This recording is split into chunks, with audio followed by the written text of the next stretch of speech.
Hello, everyone. I'm Jim Tolles. I'm a spiritual teacher, and today I'm going to talk about building the right spiritual support network for you. For anyone who's new to me, I blog regularly at spiritualawakeningprocess.com, and I do these free live streaming events.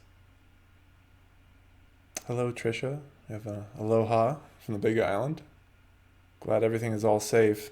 I know there's been some eruptions going on recently. I'm not sure which island. Apologize for not being more in the know on that. And if anybody else feels like sharing what part of the world they're in, you can just let us know, city or country, state. It's fun to see where everybody is from. I'm here in Nevada in the United States. I'm going to tackle this topic to try and address a variety of different things about spiritual support, because we're not all at the same space of understanding, same space of development. And I think that too often we don't really acknowledge that. I think sometimes we assume everybody is at the level that we're at. I think we also assume that every spiritual teacher is going to speak to the level we're at. And, I can only speak intuitively as what's guided to me, and I can, share some from my experience, but, everybody's going to help each other at different ways at different times. So there's many kinds of different spiritual teachers out there. I like to emphasize that. And we all serve different roles. And for me, I'm most interested in helping people move towards freedom. And that's a slightly different role than a lot of other spiritual teachers and what they're trying to help people with. So understand that about us. And I think that will help as you, if you haven't already done so, learned about a lot of different spiritual teachers. We live in an amazing information age. So with that said, how I'll talk about spiritual community may be very different than others, but I'm speaking from a certain level of awareness, certain realization, and they're speaking from theirs. And I just encourage you to do your best to figure it out as you go. So we have someone from London, Maryland, and Oregon. Welcome, everybody. Some of the areas that I want to look at, I want to speak to the beginner of the person who's creating kind of their first spiritual community. Also those who are kind of beginners who have kind of inherited a spiritual community, because a lot of people, they grow up in different religions, different spiritual communities, and that's just their space. And so for them to kind of create their first one, right, that's a different transition than somebody who's never been spiritual, perhaps, starting to think about, how do I find a community that's right for me? And I'm going to be very clear about what I mean by what's right. I think that's something that we'll kind of start with pretty shortly here. Then there's the evolving our spiritual communities, because as we grow and develop, certain communities may not really support us as we go further. They support us at one part of our journey. They don't support us as much at the next. And that's okay. And I think that's important to emphasize, that this sort of evolution is natural and normal. There's plenty of people who go on the journey on their own. There's a very strong sense for a lot of people that this has to be done by yourself. And there's truth to that. There's ways we get to those points where, yes, this is really a time where seeking support from community no longer serves us, and I'll talk about that. But there's also times where a lot of people have been too independent, haven't allowed themselves to be supported, haven't gotten certain reflections and mirroring from other people. That's really powerful at times. At the right time, getting these different mirrors that says, oh, wow, I act like that, or wow, this is something else I didn't see about myself, is exceptionally powerful, because we're human beings and we can only see so much about ourselves. So community at times is an appreciation of our own individual limitations. That's an aspect here. So the independent person who needs to move back into community or move into it for the first time is something I'll discuss. And then, of course, the person who's time to move out of community, because we can go the other way where somebody is being too dependent or holding on to this group that they're with, and they're hoping that it's going to continue to serve them, even though in their heart they know that they're kind of done there. And then you get some fears of the unknown for a lot of people, and fears of being alone. These sort of powerful fears will keep a lot of people entrenched in these old communities. And it doesn't mean the community is in any way bad. It just means that it's no longer really serving them. And as I mentioned, with spiritual teachers being different and serving different levels of understanding and realization, different communities are going to serve different levels of realization and understanding. That's just how it is. And the last thing that I'll touch on is this kind of sense that all of life becomes your community. And I'm going to use this last, I'm not going to emphasize it too much because too many people will try and make this a mental position. Say, like, well, this is the ultimate place, right? The ultimate place is we embrace everything. We're all one with everything. So there's no need to create this fiction of a community, right? So this is a very mental kind of understanding. A lot of people try to get there, right? But you can't get there through the mind. That's not how this works. And so much of my work, I really, really emphasize this willingness, this humility to appreciate your process.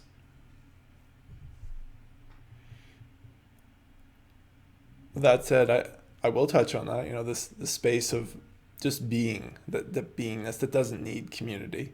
But let's start at the beginning. And if anyone just signed on, I'm Jim Tolles. You can ask me questions in the chat pod. You can see that there have been some comments people have been sharing where they are. Usually free flow for about 30 or 40 minutes, and then I'll answer any questions people put that you may have.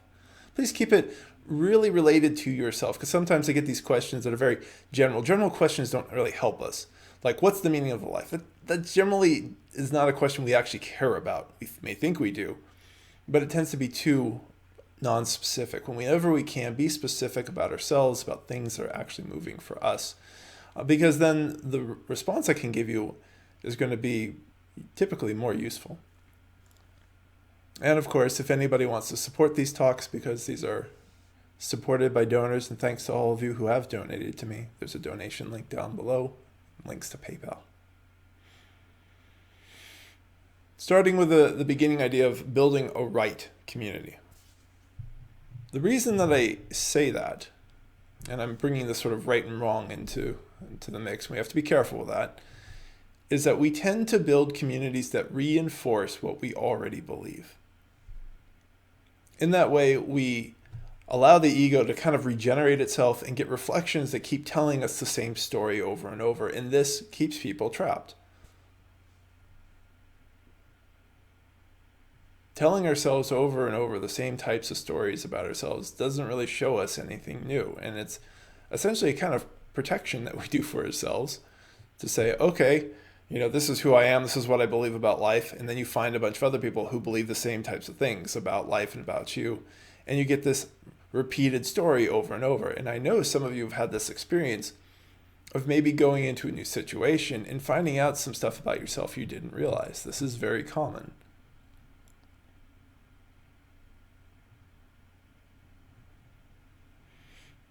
That means when we consider perhaps building a spiritual community for the first time, we have to make room, make space for people who may challenge how we think about ourselves. It doesn't mean we just go looking for anybody who pisses us off. That's not the idea here. It's making that space that maybe when we're meeting new people and we're starting to explore spiritual communities, whether online or in person, in this beautiful world we live in now, we can look online, so we're not so limited to our local regions anymore. We may find that there are some things that we don't agree with. And particularly for beginning stages can last decades, by the way. We want to slow down and say, okay, why am I upset? Why is my ego triggered here? Am I being shown something that I need to see that I didn't realize?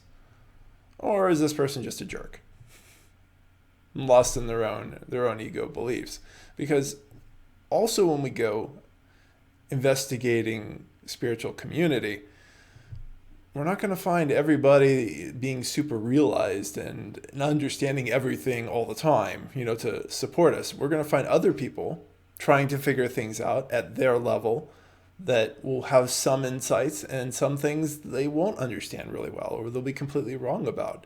And that, of course, makes it kind of messy, but welcome to human life. Human life is messy. That not everybody understands things. In fact, most of humanity is just interested in reinforcing its own belief system, its own way of living.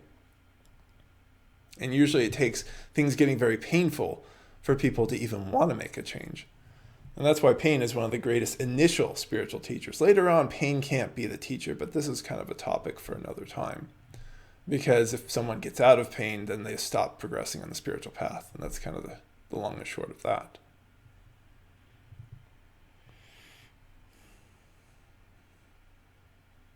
With communities that I point you towards, I think the subtractive nature of the spiritual path should be kind of a guiding focus for all of you. Subtractive meaning that as you resolve and let go of ego and let go of beliefs, you come into greater realizations of what's real. Additive is where we're adding in beliefs and we're trying to get things and to create more of whatever it is we think we want. But usually we don't understand what we believe.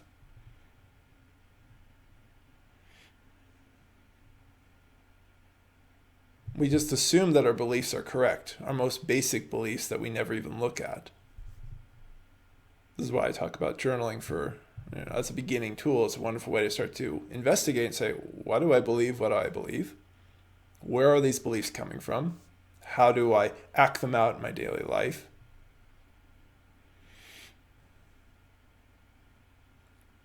And that becomes kind of a subtractive process because we start to see that a lot of our beliefs are wrong, that they're not serving us, that they often cause us all kinds of trouble. Desire, for example, we want something from a moment, from a person, from a situation. Maybe some of you want something from me right now. And that desire will often get in the way of what's happening right now. So I may be sharing some very important things for some of you, but if there's desire that's saying, no, this isn't what I want, this isn't what I want, then you're not really hearing me right now. This often leads to these kind of re-engagement with spiritual truth over time because we have these desires saying, no, that's not it, I don't want that. And then that desire drops away, and then you start to hear more of what's happening right now. And then it's like, oh, I really got that now. Right? Something that you'll have heard from your teacher or you've read about or whatnot again and again. And then that bit of ego that was in the way to really receiving the present moment, really receiving the truth that was being shared has dropped away, and now it can be received. And so that dropping away, that's subtractive. And usually what we discover is not adding to a knowledge base in the way that we think of it. Rather, it is pointing us to things that are already here. And on some level, we already know. This is why we want to look for communities that are more dedicated towards spiritual freedom if we're going to be serious about the spiritual path, because so much of the rest is really about just maintaining a certain belief system, or there are other systems of trying to get your ego what it wants, or help avoid it what it doesn't want. Can we learn a lot from all these other different traditions? Absolutely, we can. But I want this kind of core trait to kind of really sink in, this sense of like we're subtracting, we're letting go of ego, we're letting go of these false ideas, these illusions, to see what's actually here.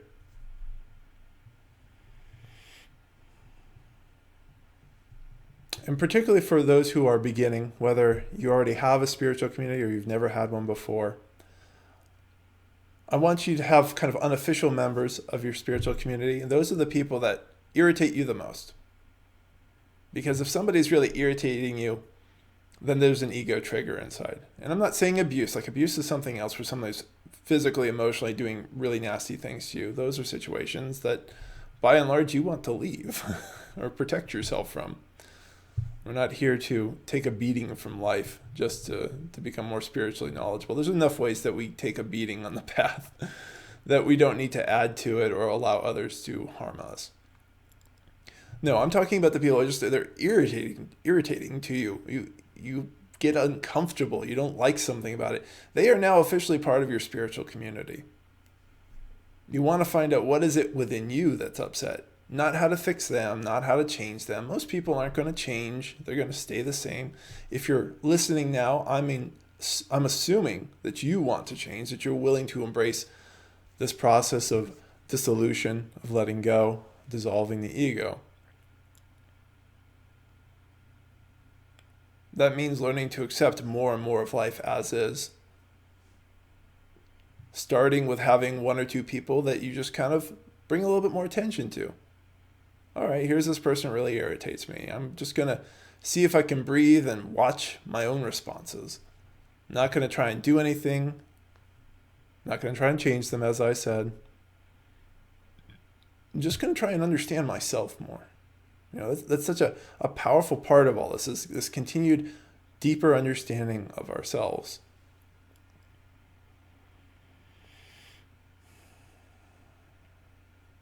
Depending on what you're stepping out of in life, some of the simplest things of spiritual community can be so valuable in the beginning. Just having other people want to talk about this, right? Doesn't mean they understand everything, like I said earlier, but just having that space for conversation, because a lot of society doesn't necessarily engender that in the West here. I mean, sure, you can occasionally stumble upon a semi-decent drunken conversation at a bar, but generally speaking, not so much. But having your meditation group, for example, and then going out to tea with people later, or going out to get dinner afterwards or lunch or whenever it's going on, that can be really, really enjoyable. And that, I think, enjoyment can be important at those beginning parts to help us kind of build some level of resilience and willingness to go along with this process of dissolution. Because at other times, it can be rather uncomfortable in ways that we couldn't have imagined we could be uncomfortable.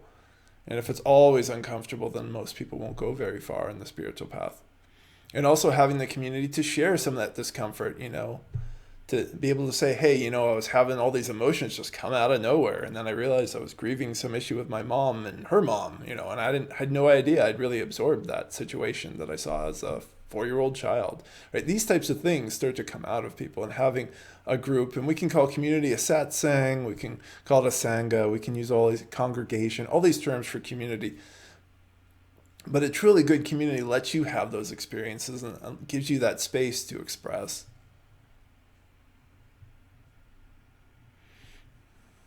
That often helps you to kind of find more of your own words and learn how to talk about these things. And learning how to talk about these things helps you to connect with more people kind of in more random ways, where that you start to understand a certain way of seeing and thinking and interacting. And that makes it easier for you to be identified by others and for you to identify others who are seeing and thinking and acting. Identification is a really big issue for human beings. If we can't identify something as existing, if we don't have some way of responding, then we generally don't.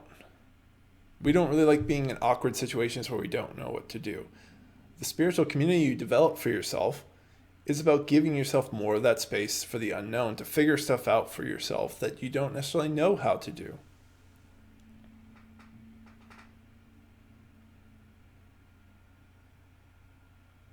And as for somebody who's leaving a spiritual community that you grew up within, that can be kind of hard, and that's okay. But it's still important to step into something that's more suited to you now.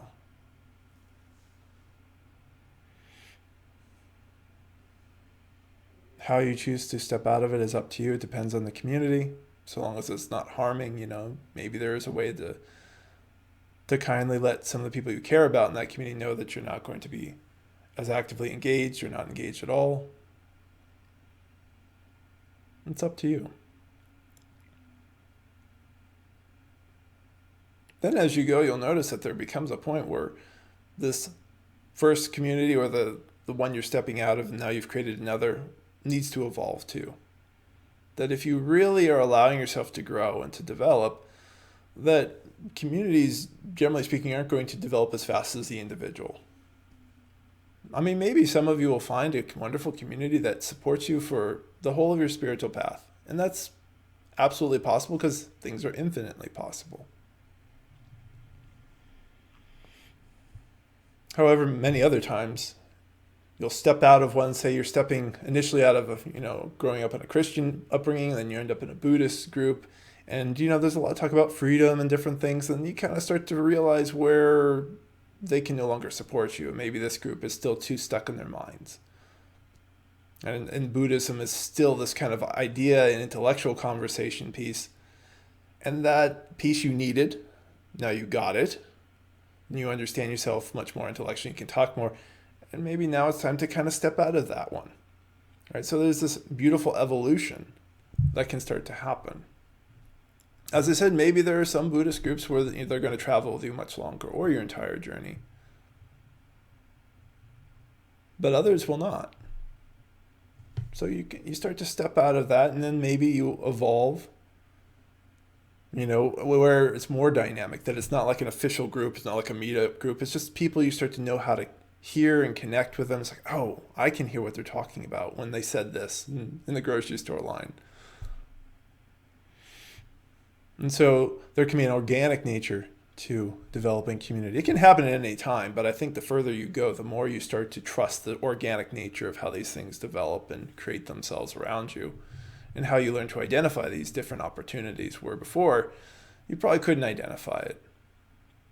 Or sometimes we'll have somebody who would be wonderful in life, but we absolutely are not prepared, so we just reject them because they don't look like what we think they should look like as a spiritual person. Which, of course, is reflecting our own preconceived notions that have to be broken down and so on and so forth. And you can have communities supporting you at different levels, right? So not looking for one community to do everything for you. That's why I think of this as a building exercise, because maybe as you start to evolve past these initial communities I've discussed already, you start to realize, well, I still have more work to do in the heart. So I need that type of person. Some people who are very strong in their heart really aren't necessarily strong in their mind. That's not their fault. So you don't, reject that part. You just start to say, okay, so this is a person I go to allow my heart to expand and to learn from them, because clearly they understand their heart area more than I do. Or you may find that you need to learn more about psychic stuff if you were drawn that way, or just your general understanding of energy. Maybe you feel like you need to intensify the energy in your system and get into a group like doing stuff with Kundalini yoga or some of the tantric practices that have come over here into the West. Right. So there starts to become a little bit more awareness of yourself that can drive the evolution, where before in the beginning there's usually not enough. We just have a general sense that we're drawn towards spirituality. Maybe some people had an awakening and they're like, what do I do? So these initial beginning things, we're still in a lot of ignorance. As we understand more how we can evolve and change our spiritual communities, becomes more intelligent, I would suppose, is kind of the word, that we are more intelligent about ourselves so we can be more intelligent about what we need.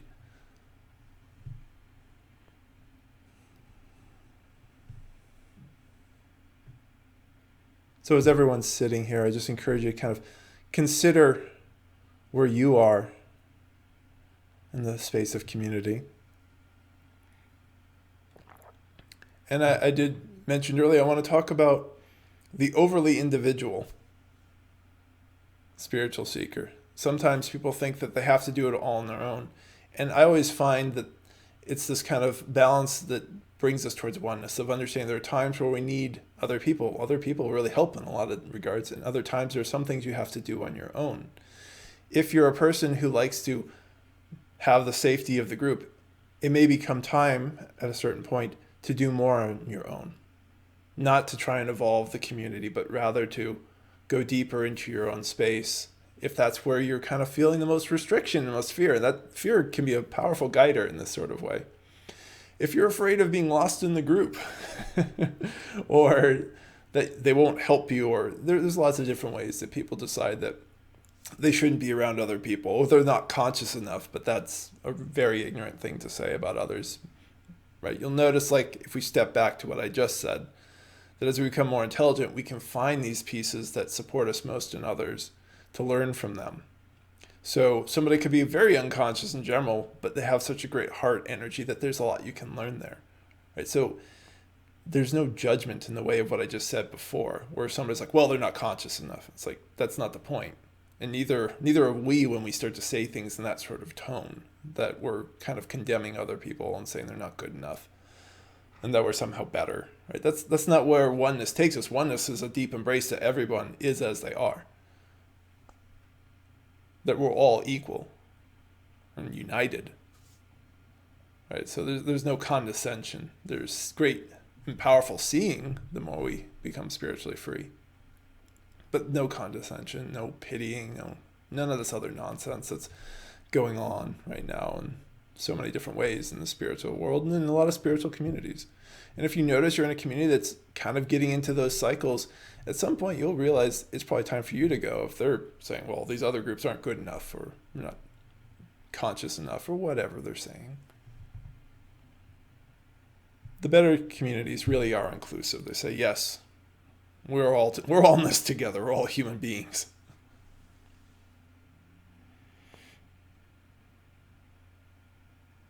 The individual has to acknowledge at certain times that he or she needs help.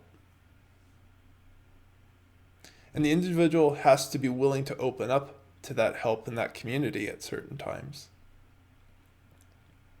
The ability and willingness to do things on one's own is powerful, just as the ability and willingness to open up to community is powerful. In freedom, we have the ability to do either.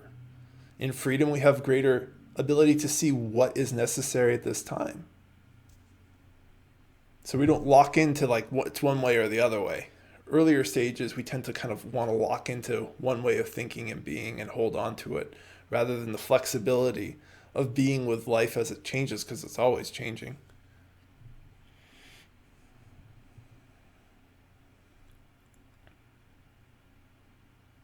You can certainly have the individual step into community and not actually be in community, right? They're still holding back.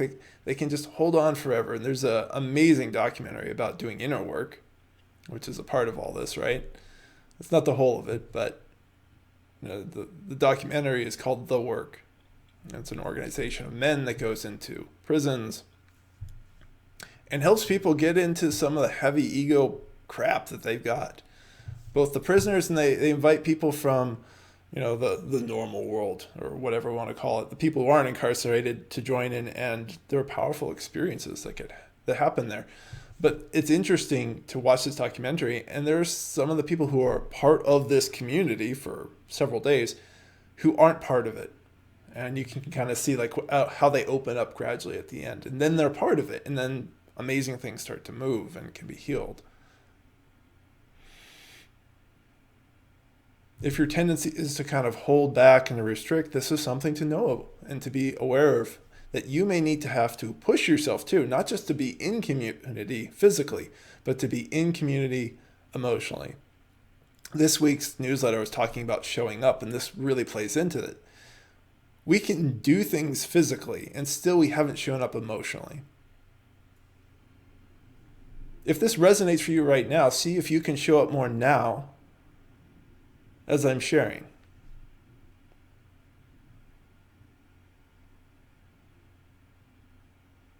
Because some of you may notice your mind has wandered, it left. It stopped showing up. It decided for whatever reason didn't want to be here in this moment and wanted to think about cooking lunch.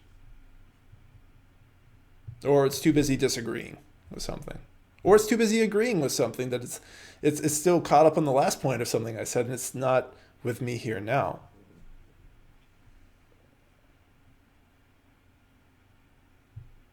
Presence is inherently here. It has shown up. It is here. But we so often let ourselves kind of wander away for whatever reason.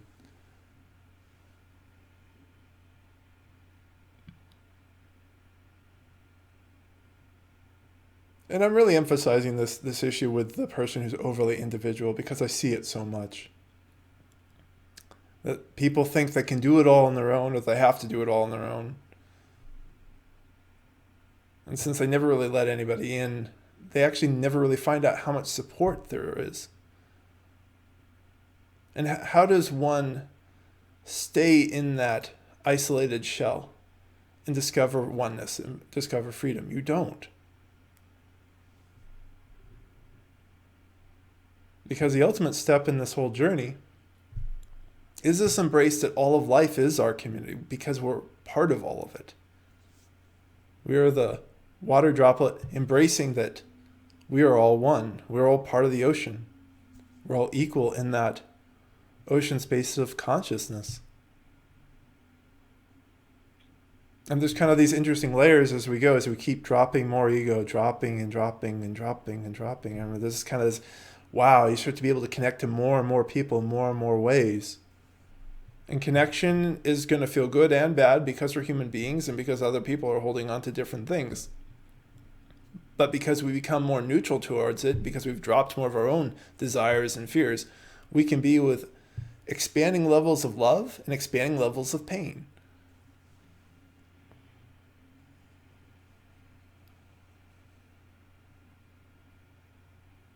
That really is kind of the ultimate community, is this oneness, because there is the sense of community is gone. But at the same point, we embrace the plurality in its fullness. So you've just discovered that you have more than 7 billion people in your spiritual community and countless other beings and energies and worlds and stars. There is no lack in your community. It's a profound thing to say. And like I said at the beginning, this can't be an intellectual move. You can't just intellectually jump to this, oh, well, we'll just do that somehow. It's like you can't do it. This is not a doing. This is a realized state of being where we've dropped enough that we just acknowledge that. And then friends and connections are all around you. And you can flow towards the ones that are useful or helpful, or you're called towards when that's right. And you can let them go, and everything kind of moves in the world of duality so much more intelligently when we're surrendered to that space of oneness, that reality. I see I have some questions, but I hope I covered some broad areas, and if there is something personal to you in terms of where you are in developing your community, feel free to ask, and I'll be answering Will and Trish's next questions here. Once again, if you're new, I'm Jim Tolles. I have a blog called spiritualawakeningprocess.com. Thanks to all of you who've donated. If you want to donate to help continue more talks, there's a donation link down below. I think I'm about $110 away from next free talk. And the donations, help me keep going, but everybody can register for free. So that's how I've been doing these talks lately. The next one I want to talk about, feeling the split from the ego. And that's going to be an interesting thing to kind of share.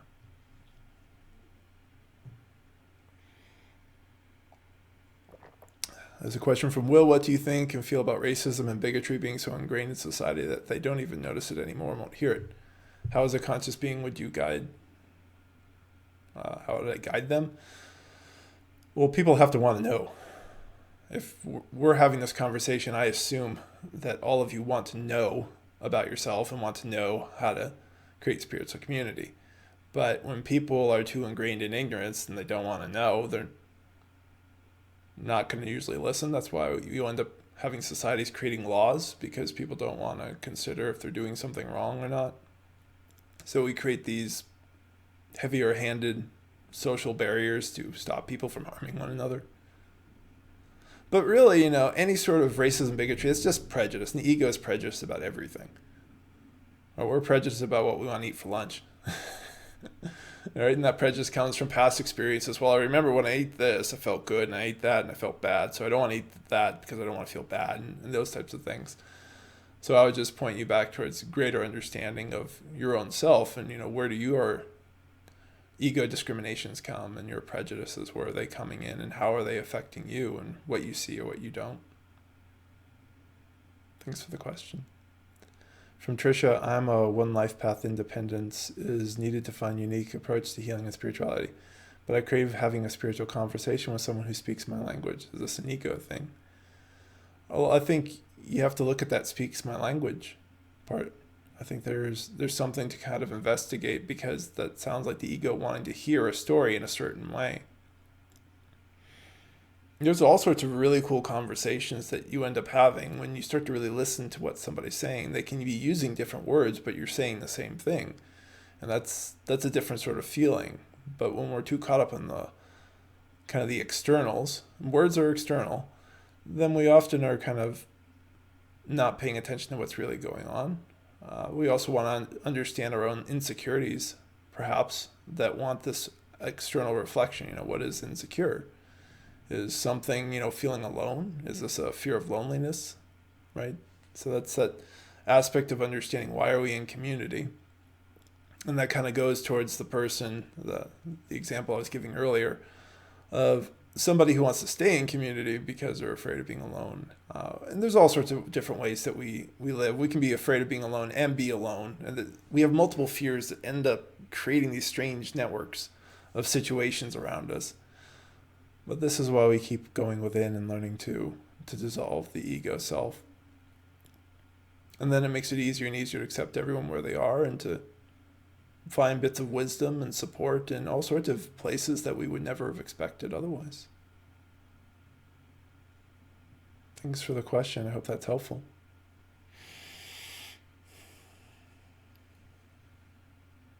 What other questions do people have?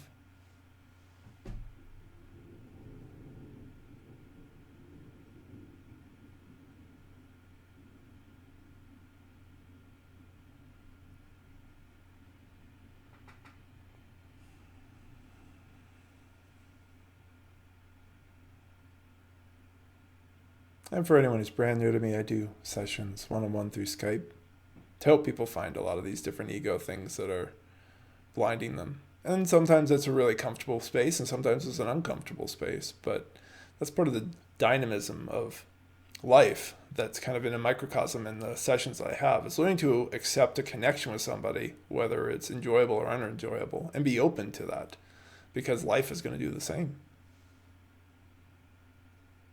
Janie says that she thinks I have everything figured out. What's my issue? Well, right, yeah. I mean, that belief, if you think you have everything figured out, then that will stop your growth really fast. Because life isn't something you figure out intellectually. Our beliefs will fail us unless we blind ourselves and try to make ourselves believe that we're correct all the time.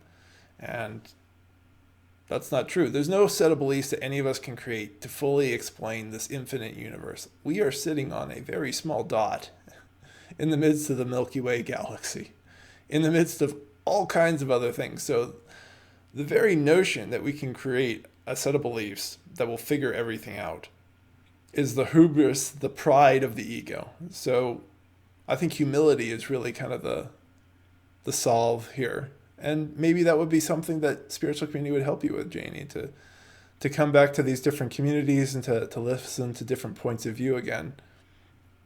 And notice how your ego wants to resist them, when and how it wants to agree with them if that supports your own belief system. And notice that the part of you that is watching, that's noticing this agreement, disagreement, that's the space you want to move towards. And that's not a belief, that's not an experience, that's pure awareness. I hope that's helpful. There's a question about talking about death. Well, in the context of community, I think, how communities, if they can handle death mindfully, that can be really, really helpful for a lot of people. And going through any grieving process, letting go of ego attachments to the person that was there in their life and is no longer there in their life. Some cultures, some communities around the world handle death actually very well, and give people ability and time to grieve and to let them go. And there's all sorts of really amazing rituals out there. And there are other parts of society, and I think I live in one, that doesn't handle death particularly well. We really hide it, so you never really see dead bodies, if ever. And if you see one once, it freaks most people out because they're not prepared for it and they don't have any real great communal ideas around it.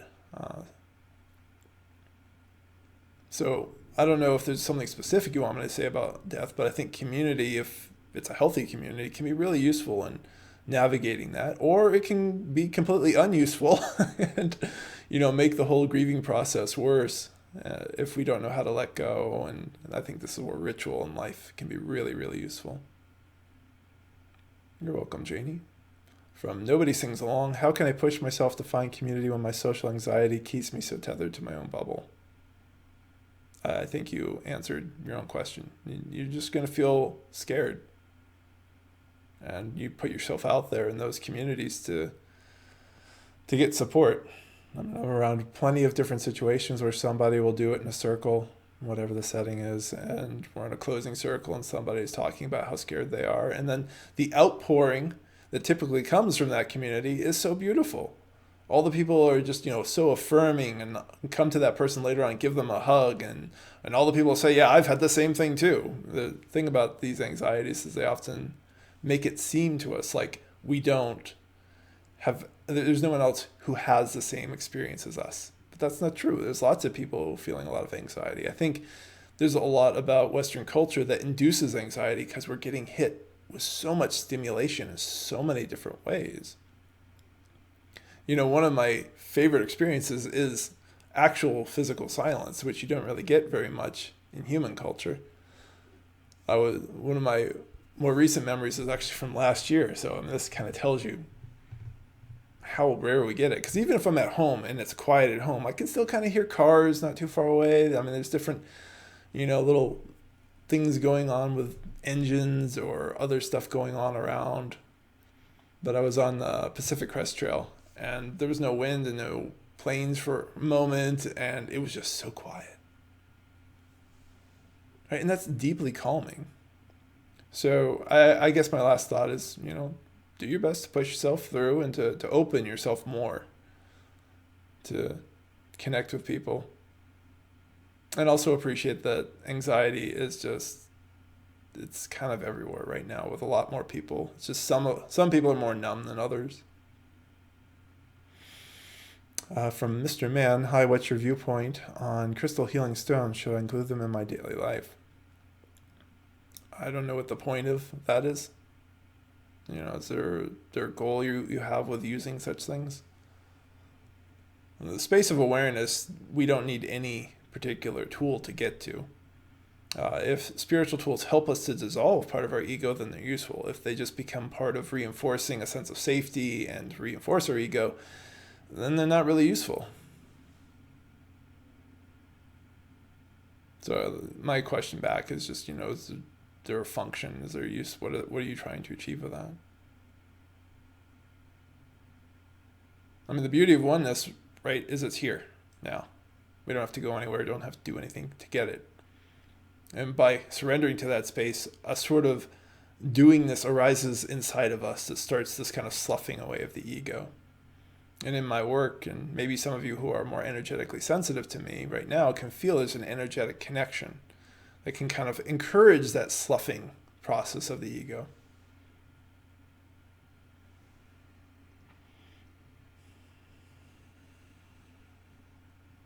Some communities, I think the communities that are anchored by a realized spiritual teacher can help with that too, that you go into a certain kind of satsang, and there's that sort of heat to it. There's this sort of burning starts to kind of happen. Something starts to get a little uncomfortable. So those types of communities can really amplify at times, right? So starting to understand that, but that may not be somebody's first community to jump into. Because a lot of times we kind of need experience with other things first. But, maybe for others of you, you can jump into that and just kind of sit with that ego discomfort and not be frightened off. Because a lot of people are frightened off the minute anything slightly uncomfortable starts happening.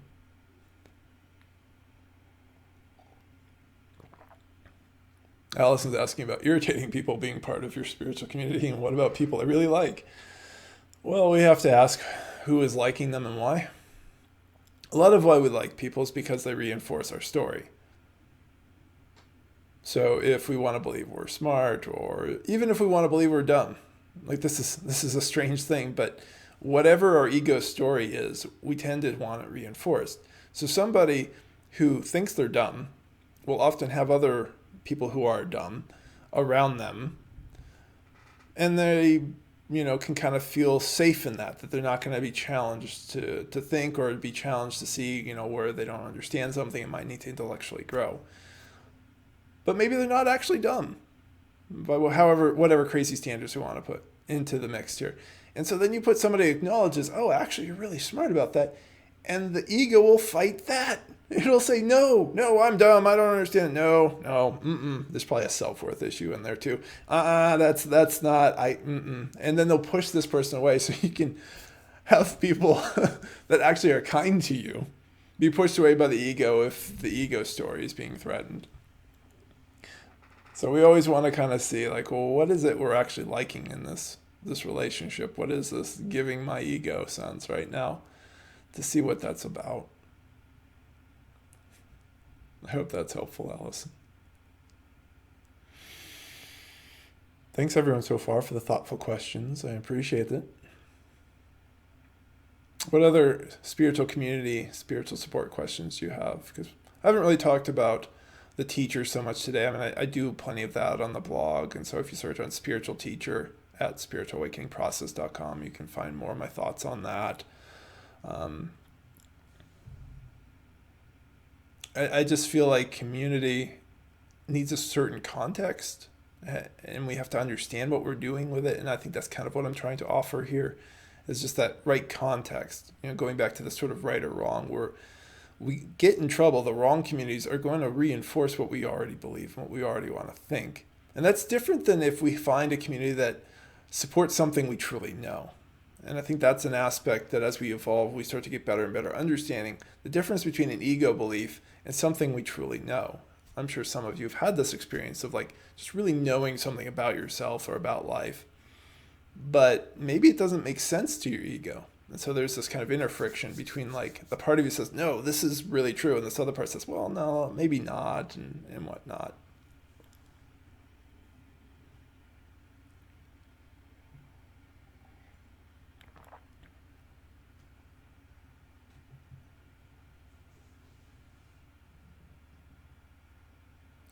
So the reply from Mr. Man, I feel you have the same viewpoint, but have some stones lying around nearly for the interest of geology and their use in history. That's cool. Like them for their shape, form, and colors. Yeah, I mean, when something's just kind of pretty, that's nothing wrong with that, right? The only ever issue we have here is about attachment. Are we attached to the stones because now that we need to have pretty things around us, or are we just enjoying them? Therefore, just enjoying them, we can get rid of them at any time. It's not a big deal. If we're attached to them, then it's a big deal to get rid of them. And this applies to everything.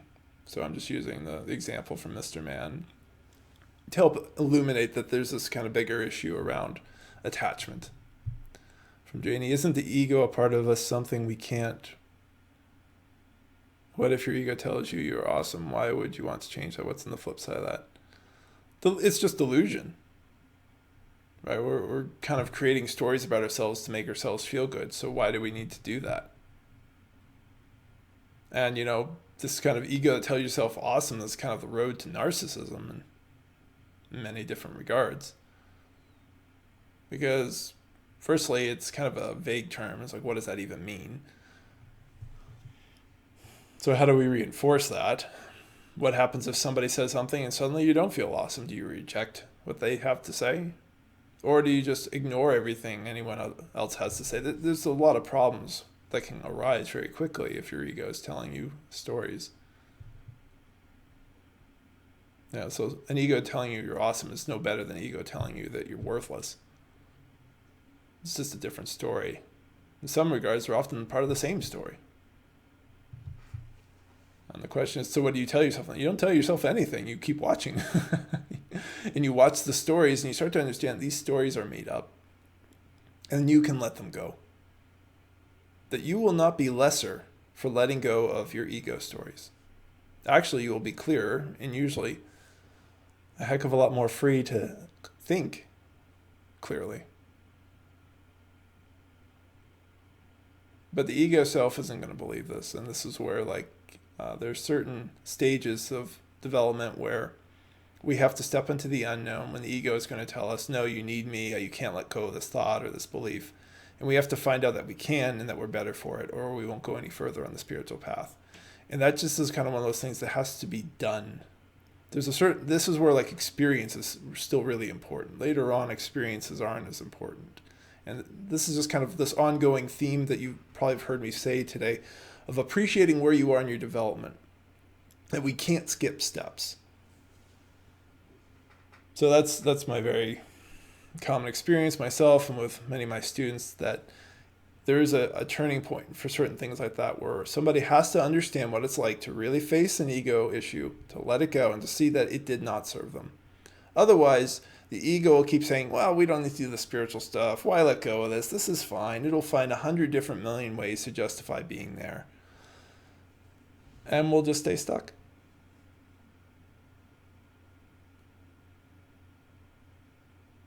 And ultimately, fear tends to be at the root of a lot of these things.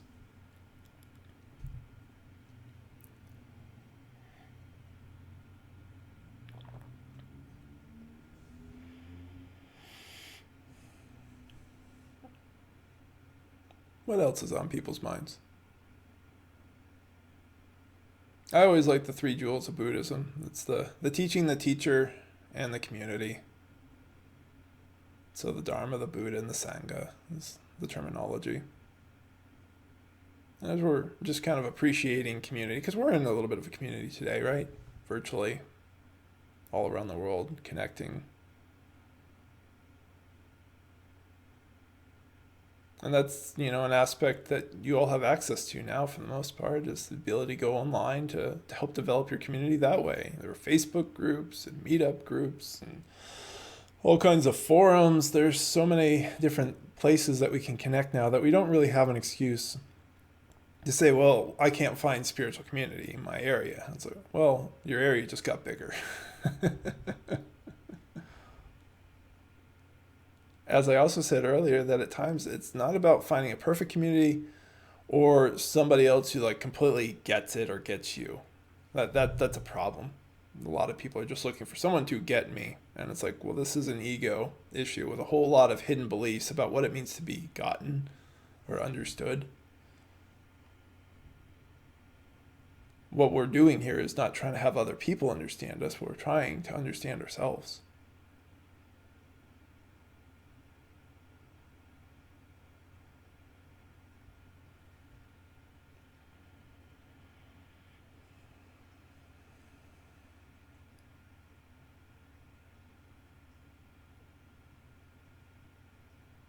What else do people want to ask about?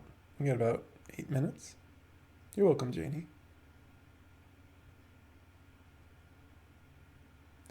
I think with community, there is often a little bit of courage that a community can give us to go deeper into this sort of work. And so, once again, the right community encourages that. And when you have that encouragement of your spiritual community to go deeper in knowing yourself, then you can kind of get over some of these sticking points that a lot of people don't get over on their own. And that's a very real reality. And then you'll have some people try to say, well, it's all perfect as is, and they try to sidestep the whole process, and it doesn't work. It's just their own ego saying, I'm scared, and I don't want to try and do something that scares me. From Mr. Man, I feel like my ego is acting up and being more aggressive at the same time. I'm not acting upon it and just see it as it is. Is this just a side effect of being more real to myself? Well, without, further conversation together, I would say yes. There's all sorts of different things that go on with people's egos. And I would say more generally, because this is for a general audience, that the ego is going to act up in part because we notice that it's already acting up. So there's a way that it's kind of like there's more light in the room. So now you see more mold on the wall. The mold didn't get bigger. It was already there. It's just there's more light, and now you can see how much more there is, and it's disgusting, right? Versus if it's dark, then we can kind of say, well, I can't see anything. It's not that bad. Then when there's more light, it's like, oh yeah, it's really bad in here. And there is a way too that as we kind of pull the plug, that the ego kind of gets crankier. I think we start to find out how attached we are and how afraid we are of just being. That we really don't trust it. We don't trust that we'll be able to act and take care of ourselves from that space of beingness, which we can.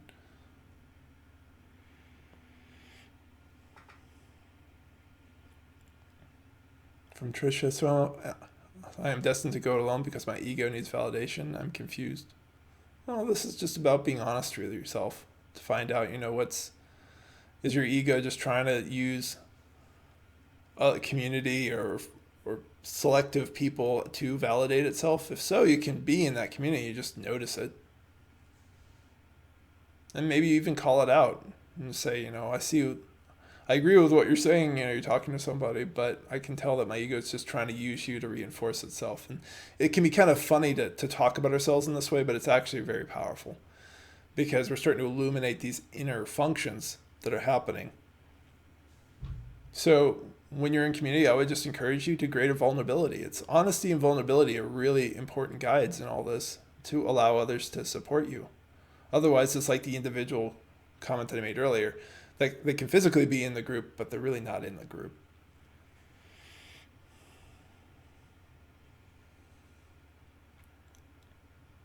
So Tricia, that's a way that you can use mirroring when you're with other people. But it will be maybe uncomfortable for the ego to want to admit some of these things, which is a good thing. Jeannie says she sees mold. We all do it first. You're welcome, Mr. Man. Any last questions from somebody who hasn't asked and would like to?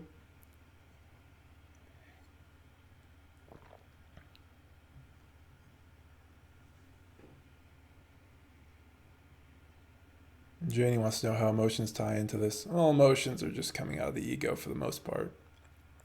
A lot of our emotions are basically chosen. That we have ego beliefs about how we should feel. And we forgot that we have those beliefs. And so our emotion comes so fast, we don't realize that we chose that emotion. So it would be like, seeing mold on the wall. There's a belief that says mold is yucky. And so that there would be this kind of visceral disgust that's being chosen. But that's actually a series of beliefs. We don't have to have that emotional and visceral response. Steph's comment was too long and wasn't sent. Well, you know my email address.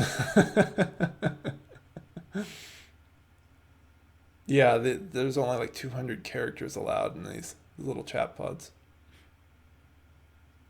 We all start by believing our emotions, Janie, but eventually we start to question them instead. Say, wait a minute, who's choosing this for me? Why is this coming?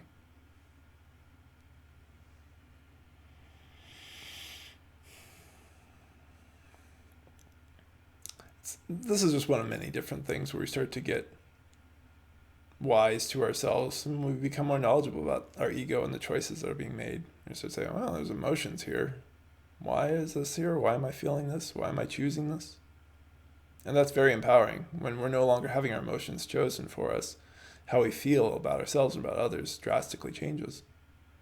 And I think that's a kind of good last point to end on, that when you're having different emotional responses to different people, whether you like them or are irritated by them, and as you're exploring different communities online or in person, you can also notice your emotional responses and start to question them. So like, why am I choosing to like this person? What's happening right now to make me think that I should be happy? As well as, what's happening right now to make me think I should be angry or irritated? Because as the ego drops away, some people that you thought you liked, you start to realize you don't. And some people that you thought were irritating and you didn't like, you start to realize are really helpful and kind people. It was just the way it was being presented, your ego didn't like. This is very liberating. And it starts to drastically change how we look at others. And because we open up more and more, we find ourselves more and more at ease with ourselves. Because we're no longer holding on to our old beliefs and our old attachments. And so community is a powerful, powerful mirror. Janie's glad she's figuring it out. Me too. And Steph says, so much of what you have said has resonated. Thanks. And Mr. Mann is asking about fluoride toothpaste. My teeth seems to need it, but people say it's bad for the pineal gland. Is this really a thing? I have never heard that before, and I wouldn't worry about it. Fluoride toothpaste is around because we have so much sugar in our food. That's why they started putting it in the water and in toothpaste. But that's a topic for another time.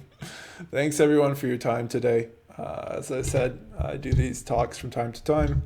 I announce them on my blog, spiritualawakeningprocess.com, and in my newsletter. I hope everybody is having a beautiful day, morning, night, wherever you may be. So thank you for your time.